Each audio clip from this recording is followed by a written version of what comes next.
the relationship, obviously, on the right between corporate America and the conservative movement has changed pretty dramatically in the last several years.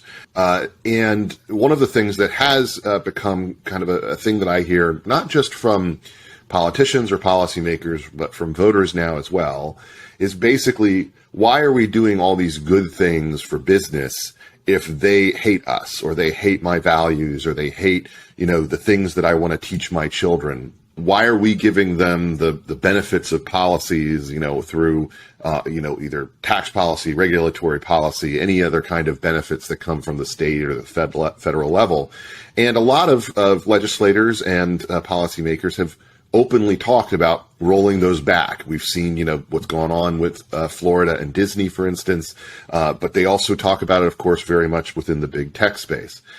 Talk to me a little bit about what's going on there, whether that's an appropriate response from your perspective, and how that type of approach is reflected through the whole victimhood development.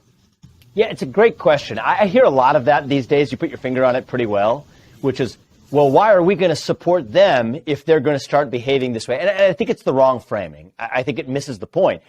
It was right up to a certain point. Why are we giving all of these businesses government-created benefits? That'd be a good place to stop. Just put your question mark right there, rather than if they're actually going to not represent our values. Well, then that just gets back into the tug of war victimhood narratives of claiming that, okay, I'm only going to support you if you support me. The principled question to ask is, why these state-created benefits for those businesses in the first place? What was the rationale behind Section 230? Let's just take the Florida example. Actually, the Disney example is really interesting because everyone knows, who was following the news, that what Ron DeSantis did was to roll back certain tax benefits that Disney enjoyed in the state of Florida. What got less fanfare was an aspect of that story that I found more interesting, which is that another one of the benefits that got rolled back for Disney was its exemption from a political anti-discrimination statute that Florida had actually passed for any basically owner of an online property. Disney Plus, et cetera, counts in that description. Where Florida adopted a statute that said that, for social media companies and certain internet properties and owners of internet properties, Disney would have been included in that because of their internet properties, you cannot engage in political discrimination. However, before that statute got passed and put into law, there was effectively a Disney exemption baked in.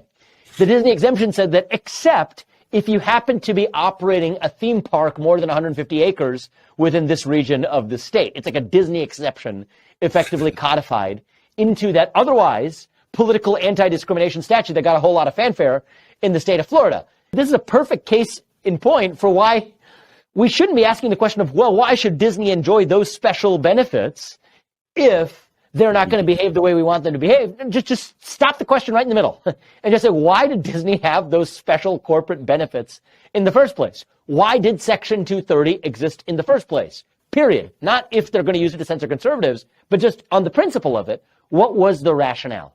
And I think that this is where, the conservative, the conservative, let's just say, bromance with big business in the prior decades ought to have been equally nausea-inducing and vomit-inducing as the actions that corporate America has since taken in betraying conservative values, when in fact this should have been about a principled relationship between government and the governed as they were. It goes back to, I think some of the same ignominies we inherited in the back of the 2008 financial crisis and the government bailouts, by the way, under a Republican administration. Why is it that the public has to bail out risk takers on the downside when they did not share at all in the upside? And that rhymes with what a lot of people in Occupy Wall Street said. I'm not a member of the Occupy Wall Street movement, but I believe in taking the best of every argument seriously, and I think that the critique of the bailouts were valid. And so at the end of the day, to bring it back, I am a little frustrated, if you can't tell, by a lot of the conservative response that involves, well, if I have been wronged in a way that hits me at home, then I'm going to take up the principled concern. Because guess what? Everyone in our country at this point lives in a moment where they think they've been wronged.